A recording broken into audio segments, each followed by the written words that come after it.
Hello అండి. Hi. Hi. Welcome to our channel. నేను మిసిరి. మన ఛానల్‌ని కొత్తగా చూస్తున్నట్లయితే తప్పకుండా సబ్స్క్రైబ్ చేసుకోండి. నచ్చితేనే ఇక కథలోకి వెళ్ళిపోదాం. ప్రియసఖి 235. కాసేపు ఉండనివ్వండి. అతనెక్కడ తీసి పడేస్తాడేమోనని ధరణి నెమ్మదిగా చెప్పింది. నిన్ను మార్చడం, కిడ్స్‌ని కంఫర్ట్‌గా ఉంచడం తెలుసుకో అంటూ బుజ్జిగాడు నిద్రపోతుంటే జాగ్రత్తగా పడుకోబెట్టాడు. ధరణి అతని దగ్గరికెళ్ళి బటన్స్ తీస్తుంటే డే టైంలో అస్సలు బాగోదేమో అంటున్న గగన్ మాటలకి అయోమయంగా చూసి అంతలోనే విషయం అర్థమై నోరు తెరిచింది. చిచి, కాదు, పొద్దు పొద్దునే ఏంటి మీరు? ఆమె చేతులు వెనక్కి తీసుకుంటుంటే గబుక్కున పట్టుకున్నాడు. ఆమె చుట్టూ చేతులు వేసి దగ్గరికి లాక్కున్నాడు. అతని తల ఆమె పొట్టకి కరుచుకుపోయింది. సన్నగా నవ్వుకుంటూ అతని తల చుట్టూ చేతులేసింది. షర్టు మార్చుకోండి అని ఆమె అడుగుతుంటే ఆమె నడుము గిల్లాడు. ఆదరపడి ధరణి దూరం జరగబోతుంటే మెల్లిగా బాబు లేస్తాడు అన్నాడు. అది గిరినప్పుడు తెలియాలి మీకు అంది చిరుకోపంగా. టెంప్ చేస్తున్నావు, ఏం చేయను? చీర పక్కకి నెట్టి ఉబ్బెత్తుగా ఉన్న ఆమె నాభి కింద ముద్దు పెట్టుకున్నాడు. భారంగా ఊపిరి పీల్చుకుంటూ అతని భుజాలు నొక్కి పట్టుకుంది ధరణి. ఇష్టంగా ఆమెకి ముఖాన్ని అద్ది గాఢంగా కౌగిలించుకున్నాడు. లావయ్యాను కదా అని అడిగింది ధరణి. ఇలా కూడా బాగున్నావు అని అన్నాడు అతను. ఆ మాటకి ఆమె అందంగా నవ్వింది. నిజంగానా? అతనిచ్చిన మరో ముద్దుకి ఆమె మాట అక్కడే ఆగిపోయింది. ధరణి వీక్ష బయట నుంచి తలుపు కొడుతోంది. పిలుస్తున్నారండి, వదలండి అంది నెమ్మదిగా. వాళ్ళే పిలుచుకొని అని అతను అంటుంటే అలా కాదు అంటూనే మరోసారి వీక్ష పిలవడంతో 10 నిమిషాల్లో వచ్చేస్తాను, నువ్వెళ్ళు వీక్ష, ధరణి గట్టిగా కేక వేసి చెప్పింది. వదలండి, చీర నలుగుతోంది. ఆ మాట నచ్చినట్టు అతని మునిపంటి గుర్తు ఒకటి ఇచ్చేశాడు. ఏంటి మీరు? నడుము రుద్దుకుంటూ అంది ధరణి. తల కాస్త వెనక్కి తీసుకుని నాకంటే ఇది ఎక్కువ పళ్ళు బిగించి అడగడంతో ధరణికి నవ్వొచ్చేసింది. మరి కాదు, అలాగని నలిపి పడేస్తారా ఏంటి అని అడిగింది అదే చిరునవ్వుతో. నా ఇష్టం అన్నాడతను. అలాగే మీ ఇష్టం. ఇప్పుడు మన కోసం వెయిట్ చేస్తున్నారండి, ధరణి ముద్దుగా బ్రతిమాలింది. అప్పుడప్పుడు అతని బిహేవియర్ ఆమెకి పిచ్చిగా నచ్చేసింది. అన్నీ తెలిసినట్టుగా అందరినీ కమాండ్ చేసే అతను అప్పుడప్పుడు చిన్నపిల్లాడిలా మారిపోతుంటాడు. మళ్ళీ అతని చొక్కా గుండీలు తీసింది ధరణి. మరొక షర్టు తీసుకొచ్చి అతనికి ఇచ్చి చీర సరిచేసుకుని బాబుని చేతుల్లోకి తీసుకుంది. చేతులు రెండు కణతల దగ్గర పెట్టుకుని ముడుచుకుని పడుకున్నాడు. వాణ్ణి చూసి మురిసిపోతూ బుగ్గ మీద ముద్దు పెట్టుకుంది ధరణి. ఏ రోజైనా నేను అడగకుండా అలా పెట్టావా? అతను కస్సును లేచాడు. ధరణి గతుక్కుమన్నట్టు చూసింది భర్త వైపు. తర్వాత చెప్తా నీ సంగతి. మిర్రర్లో ఒకసారి చూసుకుని జుట్టు సరి చేసుకున్నాడు అతను. తీసుకోండి, ఈ చీరలో కష్టం అంటూ బాబుని అతని చేతుల్లో పెట్టింది ధరణి. అందుకే కంఫర్ట్ ఉన్నవి చూసుకోవాలి అని అన్నాడు అతను. ఫంక్షన్లో నైట్ డ్రెస్ వేసుకుంటే అస్సలు బాగోదు అంటున్న ఆమె వెటకారానికి ఆమె నడుముని చిత్తు చిత్తు అయిపోయింది. ఉసూరుమంటూ అతనితో పాటు నడిచింది ధరణి. వీళ్ళు కిందకి వెళ్ళేసరికి అందరూ వచ్చి ఉన్నారు. మొదట పూజ జరిపించి బాబు పేరే అడిగారు పంతులు గారు. అందరి చూపులు గగన్ ధరణి వైపు ఉన్నాయి. గగన్ చూపులు కూడా ఆమె వైపే ఉన్నాయి. మొదట చెప్పాలంటే కంగారు వేసింది ధరణికి. గగన్ ఏం డిసైడ్ అయ్యారు? మాలవిక అడిగింది. అందరూ చూస్తున్నారు. నాకు తెలియదు మామ్, చాయిస్ తనకే వదిలేశా అంటూ భార్య వైపు చూపించి భుజాలు కదిలించాడు గగన్. శ్రీధజో సహా కొందరు చూసి ఆశ్చర్యపోయారు ఆ మాటకి. చెప్పు ధరణి, శ్రేష్ఠ దీవెన ఉత్సాహంగా అడిగారు ధరణిని.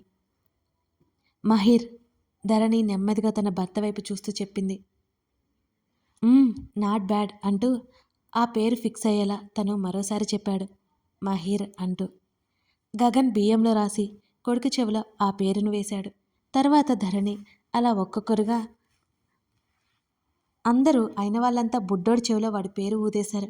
ధరణి ఆ పేరు ఎందుకు పెట్టిందో వాళ్ళకి తెలుసు. ప్రకాష్ కళ్ళల్లో చిరుతడి గమనించి మాలవిక ఆయన చేతిని నెమ్మదిగా నొక్కి వదిలింది. ఆయన ముఖంలో స్వచ్ఛమైన చిరునవ్వు మెరిసింది. ధరణి గగన్ తల మీద చెయ్యి వేసి ఆశీర్వదించారు. బుజ్జోడి మీద అక్షింతలు జల్లి ఆశీర్వదించమని చెప్తే గగన్ ఒప్పుకోలేదు. ఏవండి, వాడు నిద్రపోతున్నాడు కదా, ఏం కాదు, ధరణి అతని చెవిలో నెమ్మదిగా చెప్పింది. నువ్వు నోర్మి, చిన్న బేబీతో ఏంటి, కళ్ళలో పడితే అతను విసుక్కుంటూ అన్నాడు అంతే చిన్నగా. ధరణి తల కొట్టుకోబోయి కూడా ఆగిపోయింది. అతని నేచర్ తెలుసు గనక. ఆమె చీర కొంగు బాబు మీద అడ్డు వేసి అక్షింతలు జల్లారు. మనస్ఫూర్తిగా ఆశీర్వదించారు అందరూ. ఆ తతంగమంతా అయిపోయే బాబుని ఊయల్లోకి చేర్చారు.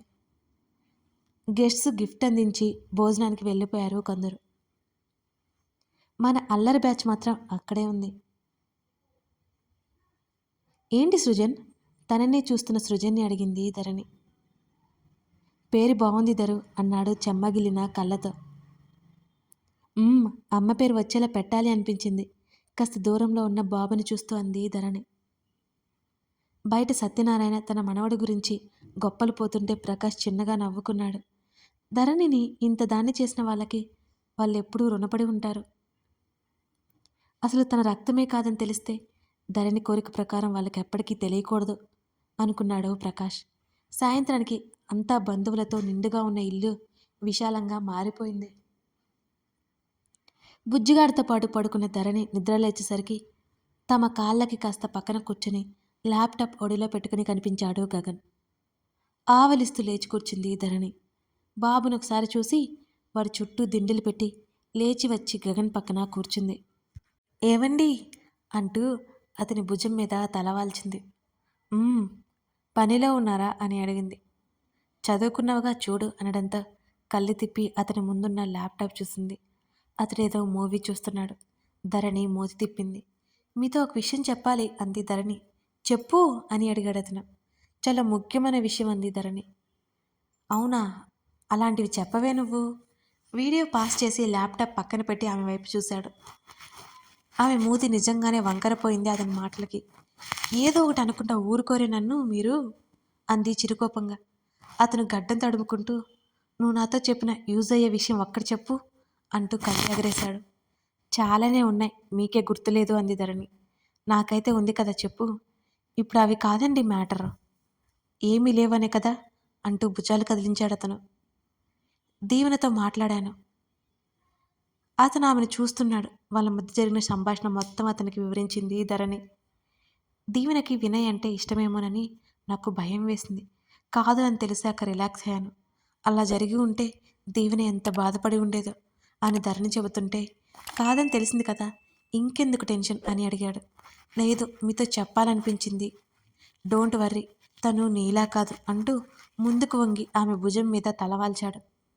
అంటే ఏంటి మీ ఉద్దేశ్యం? అర్థం కానట్టు అతని తల మీద చేయి వేసి నిమురుతూ అడిగింది ధరణి. తను జాగ్రత్తగా ఉంటుంది అని చెప్తున్నా. అయితే నేనుండనా? నీ గురించి నువ్వే ఒప్పేసుకుంటా చూడు, నాకు ఇది బాగా నచ్చుతుంది అంటూ ఆమె మెడవంపులో ముద్దు పెట్టుకున్నాడు గగన్. ఏదో ఒకటి అంటూనే ఉంటారు అంది ధరణి అలకగా. బాబు లేచి అటు ఇటు కదులుతూ చూస్తుంటే వాడి కాళ్ళకున్న కడియాలు శబ్దం చేస్తున్నాయి. అమ్మో, అవి ఇంకా తీయలేదా అనుకుని ధరణి ఉలిక్కిపడింది. వాడు ఏడుపు మొదలుపెట్టాడు.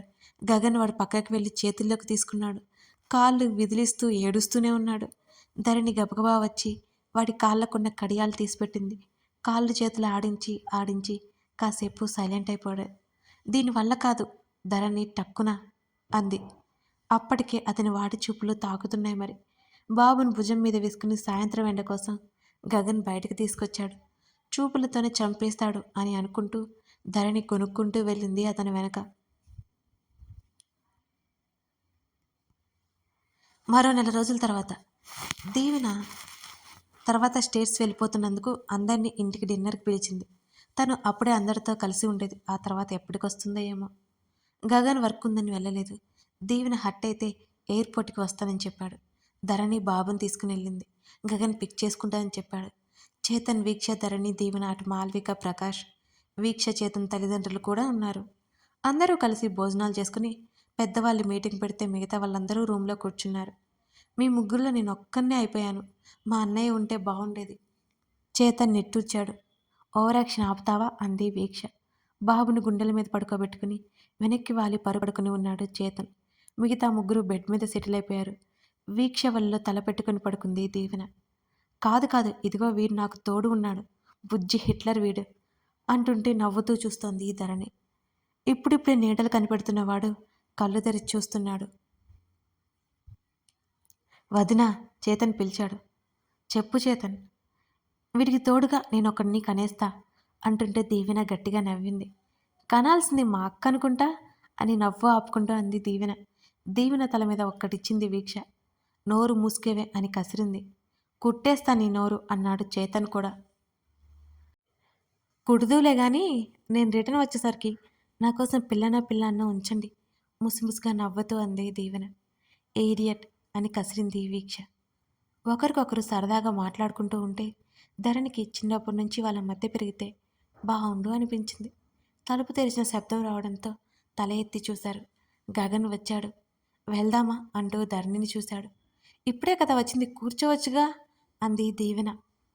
ఆల్రెడీ 10 అయిపోయింది, వెళ్ళాలి కదా అన్నాడు గగన్. నేను వెళ్ళిపోతున్నాను అని బాధ లేదు నీకు, డ్రామాటిక్గా ముక్కు చీదింది దీవెన.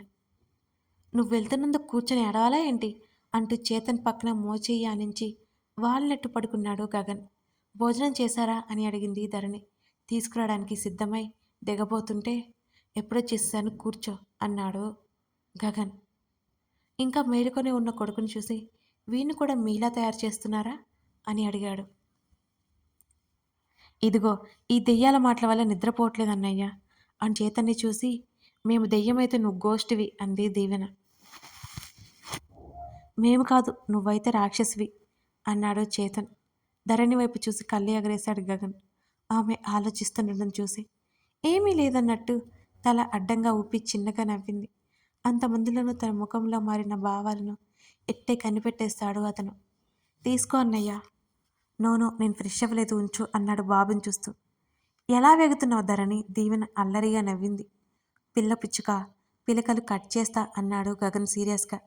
కథ కొనసాగుతుంది. ఈ స్టోరీ మీకు నచ్చినట్లయితే తప్పకుండా లైక్ చేసి సబ్స్క్రైబ్ చేసుకుని సపోర్ట్ చేస్తారని ఆశిస్తున్నాను. మరిన్ని కథలకై మన ఛానల్ని ఫాలో అవ్వండి. Thank you for watching this video.